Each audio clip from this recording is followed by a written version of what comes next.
زه طالبانو ته وایم 22 ښځې به نه کوئ ښه 22 ښځو سره نکاح مکروه ده کې نقصانات دي که نه شمارئ چا چې ودونه نه دي کړي هغوی له پیدا کوي او چا چې کړي دي نو اوس مو ورته تجربه حاصله شي چې وایي د کې خو دا کارو اول نمبر هغې ښځې سره به واده نه کوي چې د هغې رنګ ډېر توري هغه ځا شهوتي ني ښه توله به ته خرابه کړي دویم نمبر هغه ښځې سره به واده نه کوي چې سری رنګ سوري هم ځا شهوتي ني دریم نمبر هغه ښځې سره به واده نه کوي چې ډېره ښایسته یا ساتلی نه شي څلورم نمبر هغه ښځې سره به واده نه کوي چې سر یې ګلګوتي هغې کې د رجولیت ماده یي بیا ستا خبره نه مني پنځم هغه ښځې سره به واده نه کوي چې د هغې شونډې غټي دا هم د رجولیت ماده ده شپږم نمبر هغه ښځې سره به واده نه کوي چې غوږونه یې غټي دا میخه ده چې عقل مقل کمي اووم نمبر هغه ښځې سره به واده نه کوي چې ډېره اوږده یا قمقلی هغې ته چې غوږ کې خبر وکړي څه وی ټول خلک به د باندې خبر کړي عقل هم ضروري ده اتم نمبر هغه ښځې سره به واده نه کوي چې ډېره لنډه وي هغه شریره وي نهم نمبر هغه ښځې سره به واده نه کوي چې سترګې شنې وي هلته حدیث کې راغلی دي که نه عینان اخضران لا خیر فیها لسم نمبر هغه ښځې سره به واده نه کوي چې ډېره غټه وي دروازه باندې نشي راتلی هغه بیا ډېره غټه جاخه ده بچیم نه پیدا کېږي مریضي هم ورته ډېره راشي یولسم نمبر هغه ښځې سره به واده نه کوي چې هغه ډېره نری هغې چې یو بچی پیدا شه بس بیا یې ګرځوه په هسپتال هغې را بیا یو ټکسي ماخلې لکه چې هغه بر وخت مریضېږي که نه دولسم نمبر هغه ښځې سره به واده نه کوي چې د هغې عمر ډېر وي دیارلسم نمبر هغه ښځې سره به واده نه کوي چې څوک پې عاشق وي ښه د چا معشوقي سره به واده نه کوي بیا تا سره ژوند نه تېروي څلوېښت کاله بعد یم چې عاشق ولیده زوړ تار پکې جنګوي څوارلسم نمبر هغه ښځې سره به واده نه کوي چې هغه کونډه وي کونډې سره واده خو روا دی دا ور ناروا صورتونه نه دي د اولا او د غیر اولا خبره رسول الله مبارک صلی الله علیه وسلم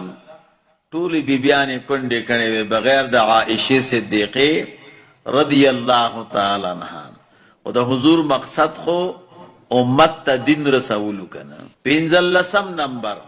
هغه ښځې سره به واده نه کوي چې په پنډۍ ویښتانې دې کې د رجولیت ماده ډېره د کوم سړي چې په دې پښو ویښتان نه وي دا هم تروري ګوره دې نه هم خیر نه شي کولی چا سره مو چانډیوالي کوله ورته پلاره پنسي جګې کا هسې نه چې ترور وخېجي او چې ښځې سره مو واده کوو نو ورته یې پنسي جګې کا دا چې ویښتان یي دې کې رجولیت ماده ډېره وي ښه سړی خو د چا خبره نه مني که نه او ښځه خو تابعداره په کار ده ولسم نمبر هغه ښځې سره به واده نه کوي چې سترګې وړي دا هم شرعي اتلسم نمبر هغه ښځې سره به واده نه کوي چې هغه مولوي صاحب یارباشه وي حدیث کې ورته خدانه وایي یارباشه دې ته وایي کور نه دی باندې نه پرېږدي کله به راځي او ټلیفونونه دي او غوبل دی ښکارې نه سار نه وتلی اوس چېرته ورسېدې اوس جادې بد دماغ به درته خراب کړي نو هغې نه کار چېرته کولی شي ټول خلک دې خدانو د کاره وویسته او مضرم دی ښه مضرم دی نو نسم نمبر هغه ښځې سره به واده نه کوي چې سیالبینه وي سیالبینه دې ته وایي ښه چې په واده کې یا په مړي کې د چا په غاړه باندې کمیس یا چادري ووینې تا ته وایي ما له راوړه ما د فلاني خور هغه پلانې چې دی داسې کالي کړي او داسې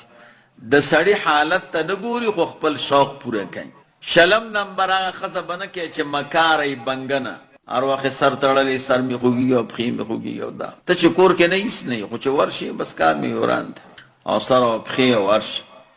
هوښیاره ښځه نه وایي یویشتم نمبر خپلوانو کې به واده نه کوي هلته حدیث کې راغلی دي ښه واده خو دې دپاره یي مولوي صاحب ښه واده کې دوه مقصد دی یو مقصد دا دی چې خپلوان دې ډېر شي نو دا خو داسې خپل دي نو دې څه کوې دویم مقصد دا یي چې ستا تابعدار یي نو چې ستا خپلوان یي که نه کله ستا تابعدار یي او موتا به چې لوبې کولې او پرتوګ به دې نه او کمیس به دې نه هغه د بیا چېرته عزت کوي که نه ده داسې او تشلې به مو کولې او دا به مو کولې بس هغه د عزت ته نه جوړي دویشتم نمبر د تره لور به نه کوې که بیا کوې خپلوانو کې د ماما لور ان د پلار خپلوان چې دي د کې دا ډوکو مسله ده کنه نافرمانی پکې ډېره او د مور په خپلوانو کې بیا تابعداري ډېره د مور خپلوان دا د وینې او د غوښې خپلوان دي او د پلار خپلوان د اډوکې دي نو اډوکې کلک نه او غوښه خو پستای کنه د پلار خور او د مور خور کې ډېر فرق د پلار مور او د مور مور کې ډېر فرق کم شفقت چې په مور کې اکل په پلار کې یا د مور مور کې ماما دغه طرفونه یا ترور الته حدیث کې راغلی د الخاله کالام خاله په شان د چانه دا د مور د کنه نو دا مې درته 22 خزي یاد کړې ها